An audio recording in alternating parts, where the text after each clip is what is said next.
Here we are. We had a comedian. It flopped. Who did we have at the beginning of the show? We had J.D. Piquel. Nobody liked it. We now go to the bottom of the barrel. You're scraping it, Paul, ain't you? John I got the message yesterday. They said they want you on Paul Finebaum, and I said, "You sure it ain't the? You know, you're talking to the fat one, right?" And they were we called, Mike must be busy. Who did we call? We called John Talty, Andy Staples. We called Ari Wazerman. Yeah. And finally, we figured, let's get Bratton on. And Bratton. He ghosted you. And, I mean, Bratton's, when we called Bratton, he didn't answer, and it flipped over, and you answered, and I thought I was talking to Bratton. So we said, hey, are you available today? And you said, any day. Yeah, I'm doing nothing, Paul. I've been waiting for 6 months for this call again, so it's good to be on, man. I notice I'm back cleanup, so that's always good. What's going on that SEC podcast? All kidding aside. All kidding aside, we're just trying to stay optimistic. We're in the off season, and some of the news other than Bill Belichick. Yeah, have you tackled the Belichick story yet? We haven't really tackled it, but it is it's hard not to tackle. Yeah. It's hard not to bring up just about every other day on our show. They love bringing up the Bill Belichick situation, the girlfriend situation. And, it's funny because we bounce around. We went from, Lane Kiffin's girlfriend and Coach O's girlfriend, but it feels like Bill's is really taking the leash here. And I'm kind of surprised because out of all the coaches, if I were to put money on it, Bill Belichick probably would have been the last one I thought would be in this situation. I understand a late life crisis, but I thought that's what Corvettes are for. Maybe we get a pontoon boat. No, he is hook, line, and singer over there in North Carolina. Yeah, and maybe it's just that Chapel Hill's a boring place, and yeah, a lot of wine and cheese bars. I mean, he may have just decided he needed something else. I don't know. I feel like I know this woman from somewhere in my past. Yes. No, you probably have. You probably passed her a few times there in the halls. But I will say one thing about the Bill Belichick situation is, how does this thing, is this a one-hit wonder? Is this a 1 year, it hits the fan, we're out of here? I'm more intrigued, not so much to see how it starts, but how it ends. I think this could be. By the way, I know that answer. Oh, please tell me. It ends so badly that it becomes a much better story. Oh, yeah. Because guaranteed, Shane, she will turn on him at some point. Oh, yeah. She will come after him. She will dominate Page 6 and TMZ. Mm-hmm. And that's when, and here's what I'm concerned about, that she's going to dump Bill Belichick and end up dating Michael Bratton. Oh, boy. That's a long way down. I don't know about that, but Bill does have a lot of family floating around, so he may just get a younger version of him. Yeah. So, okay, let's get to SEC football because we do occasionally talk about that. I'm hearing trend lines develop. Optimism in Norman. Yeah. Concern maybe elsewhere. So take us through the spring storylines that seem to be permeating the air. Yeah, what we're hearing a lot on our side, obviously, Texas has arrived. They're there. They are now the kings of the SEC. We're hearing a lot from Oklahoma. John Mateer is the second coming, and he is going to take this team to new heights. And honestly, when you are at rock bottom, let's just call it like it is, when you're using that as a comparison, I have no doubt in my mind Oklahoma is going to look fantastic. And we had a lot of guys on talking Sooner ball, and I'm kind of buying in. I try not to, Paul. I try to not get too excited, but brother, I think they may have them a little. They may win 7 games this year, so I think that would be big for Oklahoma. Other storylines, I feel like Georgia and Alabama. We've talked about them for years. I don't think they're getting as much respect or as maybe service as they deserve. So that's kind of the storylines I'm noticing. Obviously, the fiasco in Tennessee, that was pretty big as well. Let's talk about the fiasco at Tennessee because it's over Mm-hmm. now. Joey Aguilar is your starter. Yeah. Um, I don't even know what the question is. What is a Joey Aguilar?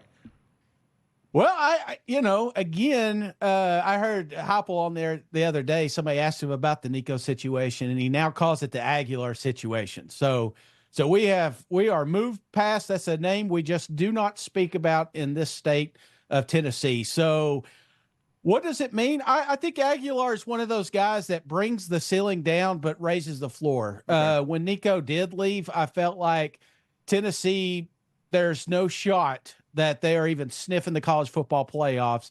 And I'm not saying they would this season, but out of all the SEC teams, they're one of my favorites as far as scheduling. The only concern I really have is that you've got Syracuse and Georgia within the first three football games. So Aguilar's really going to get thrown in the fire here.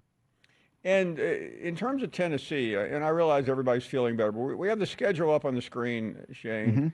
Mm-hmm. Uh, what does it look like to you? Give us a narrow range in terms of are we talking 8, 9, 10? Where are we? Well, everybody that knows Cousin Shay knows that I am the big orange homer. So I say the ceiling is 10, but I think the floor could be 8. Okay. I do think that Tennessee, this wasn't Nico's team. This is Josh Heupel's team. So I fully expect them to again be one of the most elite running teams in the country. I don't think the defense falls off as much as maybe opponents would like. Tennessee with that schedule has no doubt in my mind they will be one of those fringe teams come late November. Dylan Sampson's gone. Nobody talks about him, but I mean he carried the freight a lot last year. Mm-hmm. Yeah. Well, Sampson's great. I think he's going to do great things in the NFL. But again, we're talking about a system, in my opinion, and the running game. I don't want to belittle because he was phenomenal, and at times he was the entire offense. But I do think that Tennessee will be fine with the running game. They got plenty of guys back there. It's probably be more of a committee situation, but I just feel like Tennessee will always have success running the football because of the style Josh Heupel likes to run. Talking to cousin Shane, we talked about some of the schools that may exceed expectations. Who are you guys worried about? Worried about? That's a great one. Mike is really high on the Florida Gators. I'm not so much. One of the concerns I have is the health of DJ Lagway. And again, we've seen videos of him throwing the football, and people have told me everything's fine. But I've also heard looking for second opinions, and I don't like to hear that coming into a football season. Now, Harrison had a heck of a spring, and Vol fans know him well. But I do think that if DJ's not 100%, that's my big concern because unlike Tennessee, I think Florida obviously has one of the toughest schedules to navigate. And you flip-flop, that's the crazy part. If you flip-flop Florida and Tennessee schedule, Florida's winning 9 games, 10 games. But because of who they have, I don't know. I think we may be sitting there at 6 or 7. And is that enough to keep Billy, fans at bay? Another one's Ole Miss. I'll say this too. An Ole Miss. This is a lot of folks don't like it because Ole Miss fans think they've arrived because of the success Lane Kiffin has. I think with all the lack of returning production on offense and defense, mainly at offensive line, everybody watched that one drive against the Georgia Bulldogs and said they got themselves a quarterback, which is great. I think I don't think Ole Miss falls off completely, but let's not overlook how many kids were drafted from that football team, a football team that really should have been in the playoffs last year. I think we have a little bit of a step back with the Ole Miss Rebels this season. One more. The President of the United States was in Tuscaloosa Thursday night. Nick Saban was on the stage. No Kalen DeBoer.